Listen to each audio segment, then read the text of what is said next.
I rise today in support of my legislation being considered here on the House floor, the Russia and Belarus SDR Exchange Prohibition Act, H.R. 6899. This legislation would prohibit the United States from exchanging any special drawing rights, or SDRs, with Russia or Belarus. These SDRs are reserve assets issued by the International Monetary Fund, the IMF.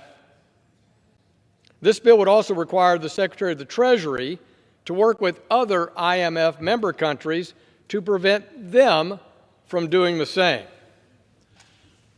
Now, let's be blunt. We should be especially concerned by Russia's ability to exchange its SDRs for Chinese RMB, or pledge their SDRs for a loan that isn't transparent to the world in support of Russia's illegal invasion by a country such as China using those reserve assets. This is a particular risk as Moscow is increasingly forced to potentially turn to China in response to global sanctions imposed on the nation of Russia and its central bank. Madam Speaker, the world is watching, and we must send a message that the United States is not standing idly by and allowing SDR assets to be used to finance the destruction of the Ukraine. Russia alone owns over $25 billion of these IMF reserve assets. And these IMF assets represent unconditional liquidity and a source of financing for the Kremlin.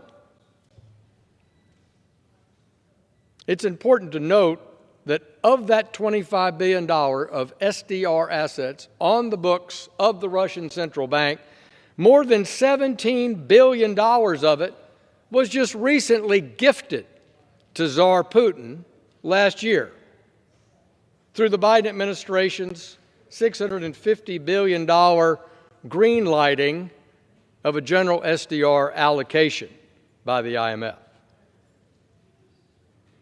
Nearly $1 billion in SDRs were also awarded to Belarus last year, a move that our colleagues from the bipartisan Friends of Belarus caucus warned would be rewarding state-sponsored violence against civilians.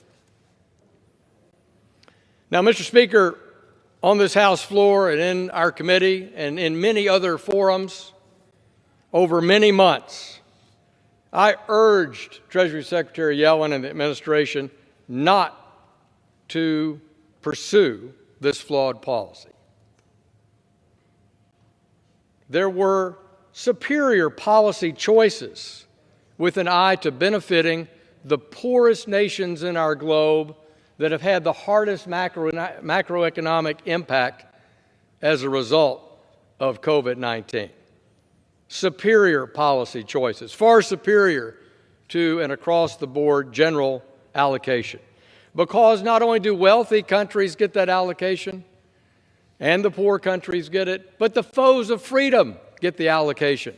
And we're back on this House floor today talking about the ramifications of when that happens. And two foes of freedom today, no doubt, are Belarus and Russia. My warnings came long before the invasion of Ukraine began, but those warnings were not heeded. So today we come to the House floor united as a bipartisan leadership team saying under no circumstances should the central banks of Belarus and Russia in any way, shape, or form have access to their special drawing rights, pledge their special drawing rights, exchange their special drawing rights. And we once again urge our Treasury Secretary to put up the guardrails, lay those rules of the road out, prohibit anyone who's a member of the IMF from doing likewise. And that work with our allies at the IMF is critical to ensure that China or some other nation doesn't throw Vladimir Putin an SDR lifeline. Passing this bill, too, sends a clear signal to Beijing that the United States will not tolerate such a move, and I would argue our European transatlantic partners would not tolerate such a move. This bill also requires the administration to oppose conventional loans to Russia or Belarus if they approach the IMF as a lender of last resort. This is important because as we seek to exert maximum pressure against these regimes, we cannot, as Mr. Sherman talked about a few minutes ago, allow loopholes to be exploited for potential assistance from the IMF.